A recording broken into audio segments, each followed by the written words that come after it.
Hi everyone, I'm Laura. Welcome to our Students' Union class rep training for 2023 to 2024.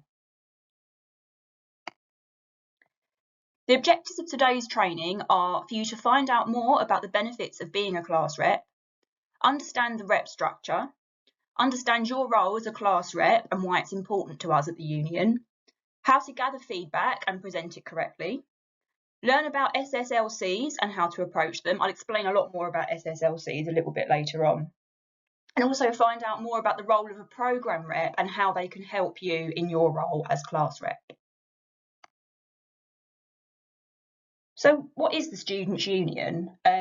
We basically represent the student voice at ULaw. We operate across all the different campuses, so it doesn't matter where you're studying, the union's here for you. And you automatically become a member of the Students' Union when you enrol at the university. We aim to represent your interests as students, and that could be your academic interests, your student experience on campus. We've got dedicated members of staff for all the different aspects of your life at the university. So, for example, if you want to join a society or start up your own society, when we can help you with that. Obviously, academic reps, we help support those as well. Also in academic interest, we've got our skills development programme. Just any type of experience, you can contact us if you've got any questions. And we're also always open to suggestions as well. So if there's anything that we're not offering that you'd like to see, by all means get in touch with us, and there's some contacts at the end of this training. So I'd like to introduce all our members of staff at the union. The first two are our sabbatical officers, our co-presidents. So they are elected by the students. They can have a period of 2 years in office and they have to be elected after every year.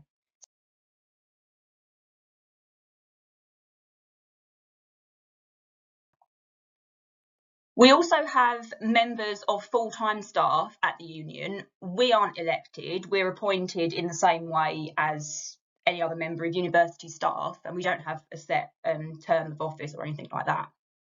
So the first one is the Students' Union Manager, and she's responsible for management and oversight of the union itself, our pastoral and professional support as members of staff.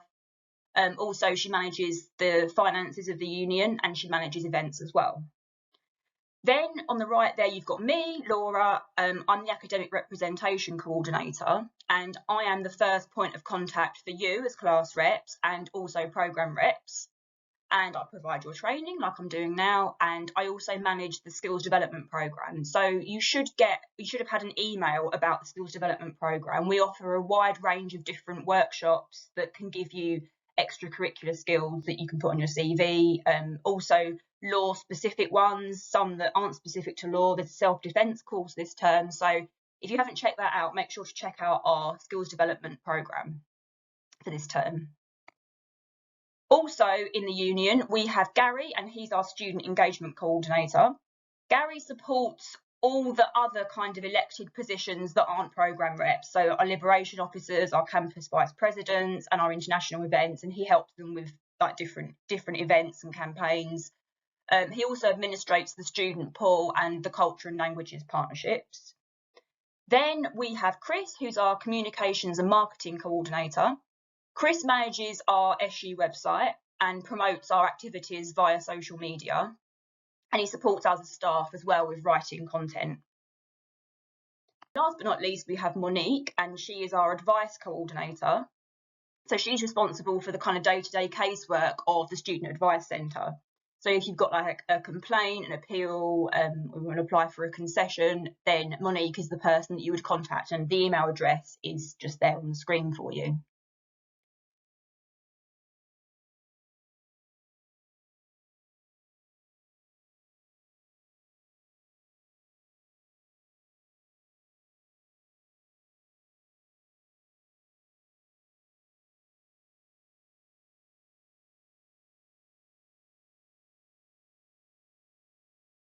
So moving on to be a bit more specific about the actual role of class rep. So what will you gain from being a class rep? The first thing is employability skills, and there's so many transferable skills that you'll get from being a class rep. So things like public speaking, organisational skills, communication skills, leadership skills, gathering feedback from others, loads and loads of different skills that you can put on your CV. Also, you'll be part of advocating for change. So you are a really important part of the student journey as a class rep, because you bridge that gap between student feedback and the staff at the university. Without a class rep, they wouldn't have a clue about what they need to keep in place or what's not working for you. So it's really important that we hear from students, and this is the way that we do it. You'll also get access to SU events. So you'll get priority access to different workshops and events that we hold, and you'll also get a pin badge for your lanyard so that your class will know that you are the rep. And finally, you will now, as of this year, get the chance to get a certificate. So if you're a class rep and you complete your training, which you're doing now, so that's great, one tick. Also, if you attend at least 2 SSLCs during the year, and also at least 1 skills development program workshop, you will get a LinkedIn certificate for doing that. This is what we expect from all our class reps. So the first thing we expect is for you to attend our training. So like I said, you're already here, so that's great. Collect feedback from your peers, and you can do that in any way you want. I'll go into a little bit more detail in just a moment about that. You have to attend or at least engage with SSLCs. Form a good relationship with your personal tutor and your workshop tutors, because then it will be easier for you to get things done. And we would like you to share our opportunities and events with your class. And finally, just enjoy making a difference to those on your course. These are the roles on offer at the Students' Union. I won't go into too much detail because you can just pause the slide and read through it, but I'll just give a brief overview. So we've got campus VPs, and there's one of those per campus. There'll be a campus VP for London Moorgate, one for Newcastle, one for Birmingham, and so on and so forth.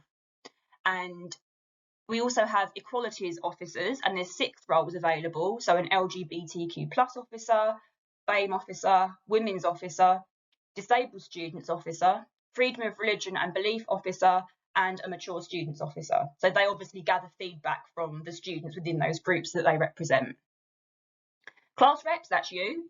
So there's 1 or 2 per class, and you will gather feedback from other people in your class and present those at SSLCs to the staff.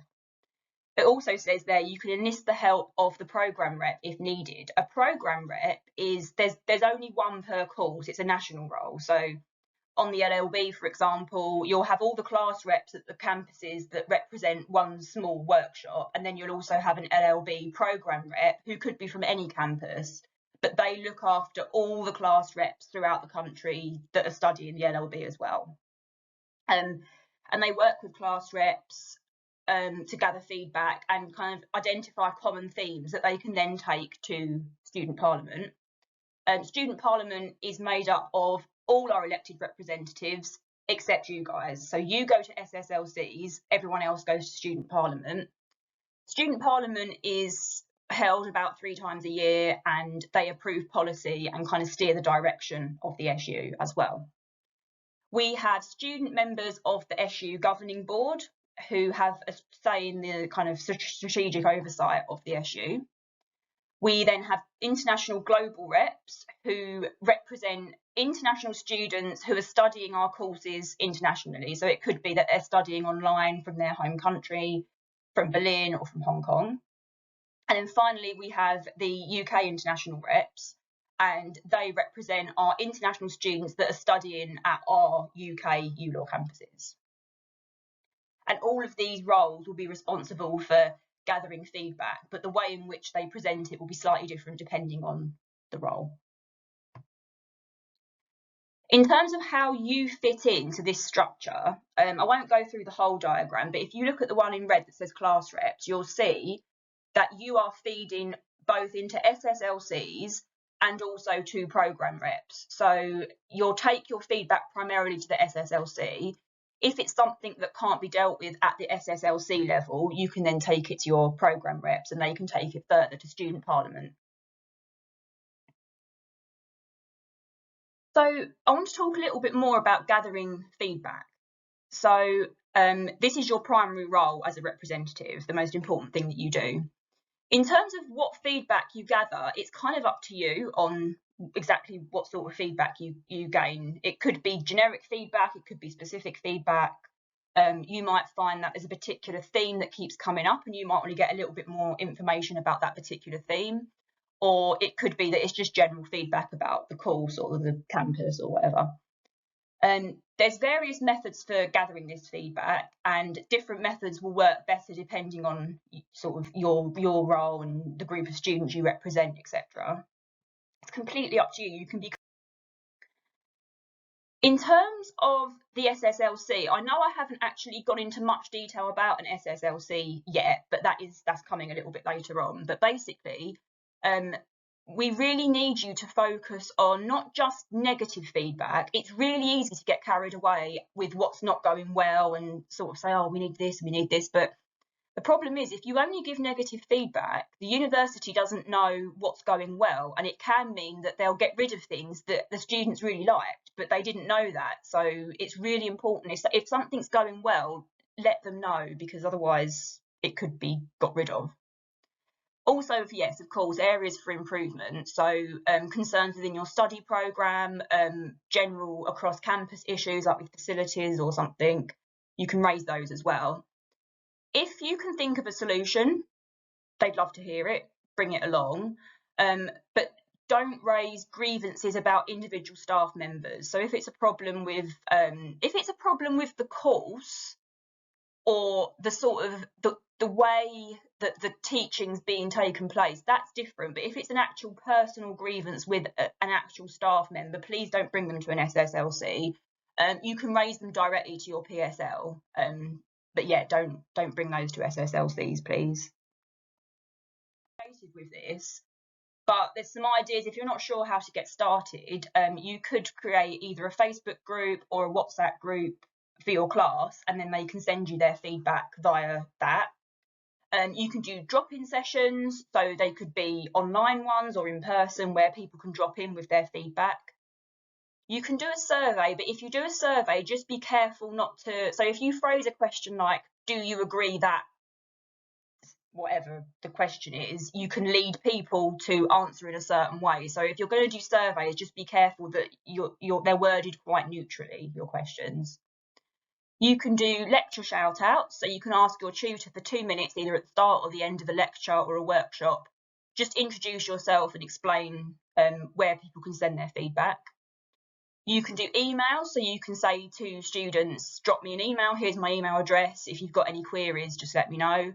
You can do a class post box or just get people to write it on a post-it note. You can use a combination of these things or just one, or you might have a different idea. It's up to you. Presenting feedback. So this isn't the way you have to do it, but it's a good way to remember that you should be giving positive feedback as well as negative feedback. And you can remember it as start, stop, continue. So for start, you could offer a suggestion of something that could be done from the start. So something that's not currently being done, but you think could be started to support your learning, and give an example of how it can help you learn.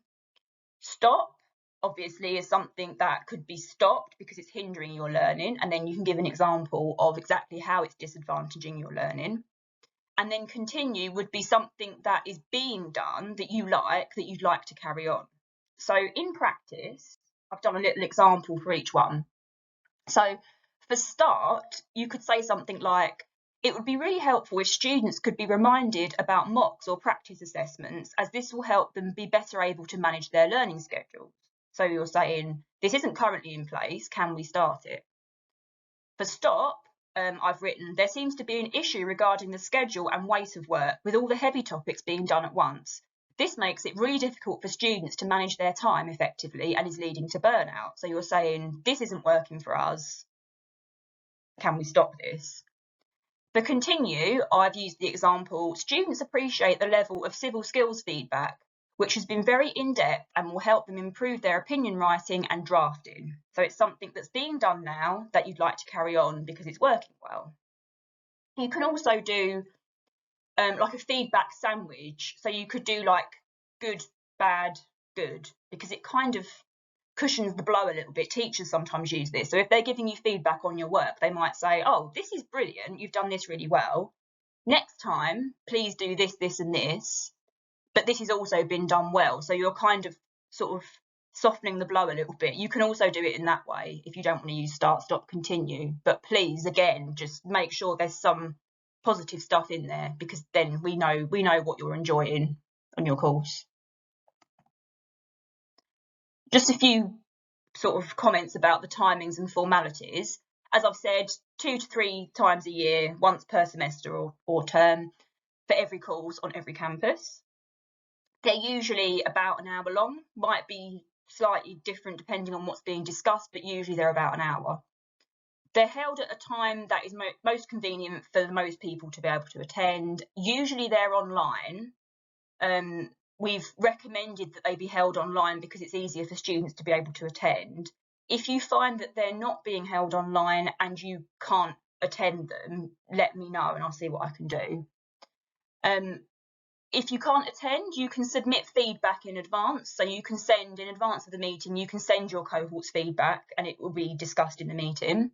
Or you can send a representative on your behalf, but make sure you tell the chair in advance if you're going to send somebody. The meeting minutes will be uploaded to a centralised system at the end of the meeting.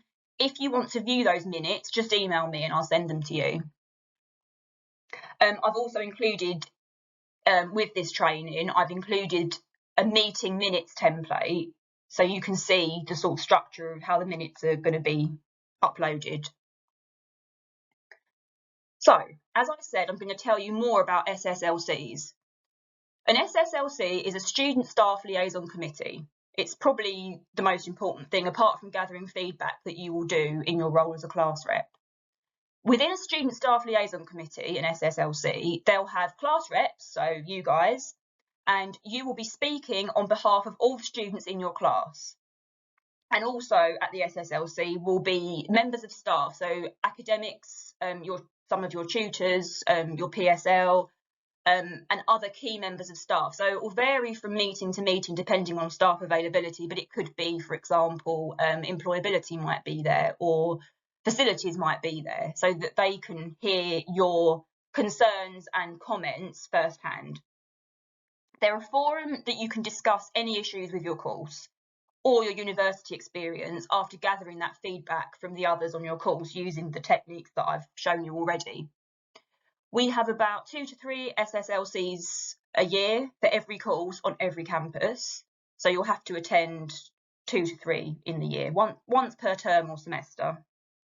The PSL, your programme support lead, will organise and run the SSLC, so they'll invite you to the meeting. And the main purpose is to use that feedback that you've gathered to either maintain the positive parts of the course or the student experience and to make improvements if they're needed. Programme reps, so as I mentioned before, programme reps act as a centralised service for you as class reps, and there's one programme rep per course who works across all the campuses, so one for GDL, one for LPC, and so on and so forth. They have an easier route to contact the programme director, so if you find yourself unable to solve a problem, you can contact your programme rep and they can help you. If you don't know who your programme rep is, just get in touch with me and I'll tell you. The programme reps attend student parliament, which happens about 3 to 4 times a year, and those meetings are another way of bringing together feedback. So you won't have to go to student parliament, but the programme reps will. Finding solutions to your problems. So the first step, if you've got a concern or something that's come up from somebody in your class, is to try and talk to the person that's involved. And just create that positive relationship with them so that you feel able to have a chat with them. So you could phrase it in a way that's like, the class are finding that whatever it is not supporting their learning. Is there any way we could change this? So it's just a sort of an informal discussion that just, it could be resolved at that level. If you can't resolve them during that informal conversation or you weren't able to meet them, then you can take it to the SSLC. So you would present it at the SSLC, obviously, like I said, without being personal about your tutors, just general feedback about the course. you can take it to the SSLC. If you aren't satisfied with the response at the SSLC or you can't solve it, you can then take it to your programme rep. But just remember, at all stages, just be polite and respectful. Even though it's easy to get carried away if you're upset or frustrated, it's important to just maintain that level of respect throughout the process. What's next? So what I'd like you to do next as part of your training is just read the documents which I've sent you, which is the SSLC Code of Conduct and the minutes template. So I've summarised the contents within this training, but I'd like you to just know there's a bit more within the Code of Conduct. So I'd like you to familiarise yourself with that. And then, this is really important, we need you to complete our training quiz. It's not very long, it's just a few little questions, because this is how we keep a record of who's completed training, and if you don't complete it, I'll be chasing you, so it's better to just get it out of the way now. And it's also a way for us to make sure that you've understood what you need to get from this training, so that you understand the key elements. Then start gathering feedback ahead of your first SSLC, and finally enjoy your time as a class rep. Last slide, I promise, contact details for people at the Students' Union. So you've got the general inquiries one at the top there. Anything to do with your role as class rep, you can email me. And if you need advice, then that's the SU advice inbox. Right, I'm done. Thank you so much for your attention to this training. I really hope it was useful, and I hope that you enjoy your role as class rep.